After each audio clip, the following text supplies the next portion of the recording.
আসসালামু আলাইকুম সবাইকে।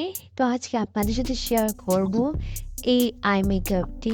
এটা কিন্তু খুব সহজেই আমি করেছি। অনেকে আছেন আই মেকআপ করতে পারেন না, আমিও কিন্তু পারি না। আমি আস্তে, আস্তে প্র্যাকটিস করছি এবং আমি শিখছি। তাই যতটুকু শিখছি আপনাদের সাথে শেয়ার করার চেষ্টা করছি। অনেকে আছেন মেকআপ করতেই পারেন না এবং চোখের মেকআপটা অনেকে পারেনই না।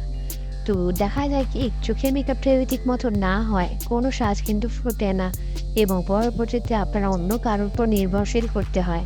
তো এরকম যদি আপনারা নিজেরা একটু একটু প্র্যাকটিস করে নিজেদের চোখটাকে সাজাতে পারেন, তাহলে কিন্তু আপনাদের আর বিউটি পার্লারে বা অন্য কারোর উপর নির্ভর করার প্রয়োজনই পড়ে না। কার কাছে এত সময় যে অন্যের হাতে সাজবো বা বিউটি পার্লারে যাব। তাই এখন সবাই অনেক অ্যাডভান্স হয়ে গিয়েছে, বিভিন্নভাবে বিভিন্ন মেকআপের কোর্স করছে, শিখছে।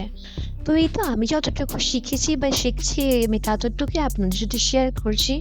তো আমি এই গর্জিয়াস লুকটা আমি আজকে করবো খুবই সিম্পল ওয়েতে। তো দেখতেই পাচ্ছেন আমি একটি ব্রাউন শেড নিয়েছি, এখানে হয়তো স্কিনে বোঝা যাচ্ছে না।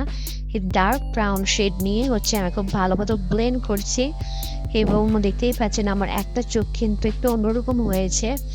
তো বাই দ্য ওয়ে এটা কোনো ব্যাপার না। আপনারা অবশ্যই যখন করবেন একটু ঠিকঠাক করেই নেবেন। আর ভুল করতে করতেই হচ্ছে মানুষ শেখে। কেউ কখনোই পুরোপুরি শিখে আসতে পারে না। তাকে প্র্যাকটিস করতে করতে শিখা লাগে। তো এই তো এখন হচ্ছে আমি একটা ব্ল্যাক শেড নিয়ে হচ্ছে চিকন করে আইলাইনার লাইন দিচ্ছি। তাতে কিন্তু ব্ল্যাক শেডটা দেওয়াতে কিন্তু ওই যে শেডটা দিয়েছি ব্রাউন, সেটা কিন্তু একটু ফুটে আসছে এবং খুব ভালো দেখাচ্ছে। তাই একটু ডার্ক শেড লাগছে আমার কাছে, ডার্ক ব্রাউনটা নেই। তাই আমি ব্রাউনের সাথে ব্ল্যাক শেডটা মিক্স করে একটু ব্লেন্ড করে নিচ্ছি, যাতে আমি আমার পারফেক্ট লুকটা পাই। সো আমি আমার পারফেক্ট লুকটা কিন্তু পেয়ে গিয়েছি।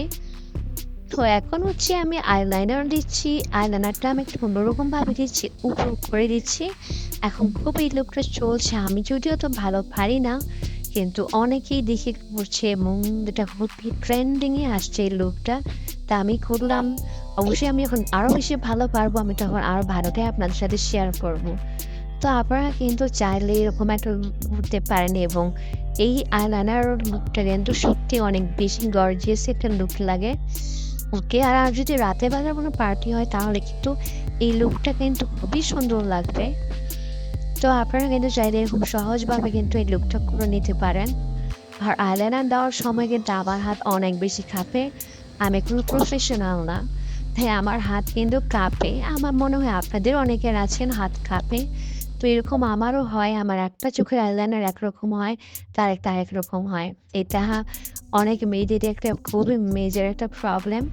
তাই যাই হোক, প্রবলেমের কথা প্রবলেমেই থাক। তো এখন যে এক্সট্রা শেডগুলো দেখা যাচ্ছিল এখন কিন্তু দেখা যাচ্ছে না, কারণ আমি হচ্ছে একটি হালকা কালার দিয়ে হচ্ছে নোট টাইপের কালার দিয়ে ওই সাইডটাকে ব্লেন্ড করে নিয়েছি, তাই এখন বোঝা যাচ্ছে না। তো এখন আমি হচ্ছে একটি জেল আইলাইনার দিয়ে হচ্ছে একটু গ্লেজি বানানোর জন্য আমি আইলাইনার উপরে এগুলো দিয়ে দিচ্ছি। এতে কিন্তু একটা গ্লেজি ভাব আসছে। সো এই শেডটা দেওয়ার পর কিন্তু একটু গ্লেজি আসতেছে, কিন্তু আমি যে গ্লেজি ভাবটা চাচ্ছিলাম সেটা আসছিল না। তাই হচ্ছে আমার আরেকটা প্যালেট আছে যেখানে শুধুই মানে গ্লু জেল শেড ওগুলো আছে। তো সেখান থেকে আমি সেই শেডটা আমার হাত দিয়ে আমি দিয়ে নিলাম। তো এখন দেখছেন একটু গ্লেজি ভাব আসছে। সো এই তো ল্যাশ ছাড়া কিন্তু আই মেকআপ একদমই আনকমপ্লিট লাগে। তবে ল্যাশগুলো দেওয়াতে কিন্তু এখন একদম খুব সুন্দর দেখাচ্ছে। আর এখন হচ্ছে আমি নোজ কন্ট্রোল করব, কারণ নোজ কন্ট্রোল না করলে কিন্তু একদমই মেকআপ ফুটে না। আর একটু ব্লাশও দিয়ে দিচ্ছি, দেখতেই পাচ্ছেন এখন কিন্তু মানে খুলে আছে চোখটা। এতক্ষণ চোখটা বন্ধ লাগছিল, এখন কিন্তু চোখটা খুব সুন্দর খুলে আসছে। তো দেখতেই পাচ্ছেন আমি একটু সিম্পলি এই লুকটা করার চেষ্টা করেছি। আমি জানি আপনারা আমার চেয়ে অনেক ভালো করে করতে পারেন, তো অবশ্যই করবেন। এবং এরকম একটা লুক দিয়ে কিন্তু পার্টিতে গেলে কিন্তু আপনাকে সত্যি অনেক বেশি গর্জিয়াস লাগবে। সো এই তো আজকের ভিডিও এই পর্যন্তই। আশা করি আপনাদের ভালো লেগেছে। যদি ভালো লেগে থাকে please like, comment and share. আল্লাহ হাফেজ।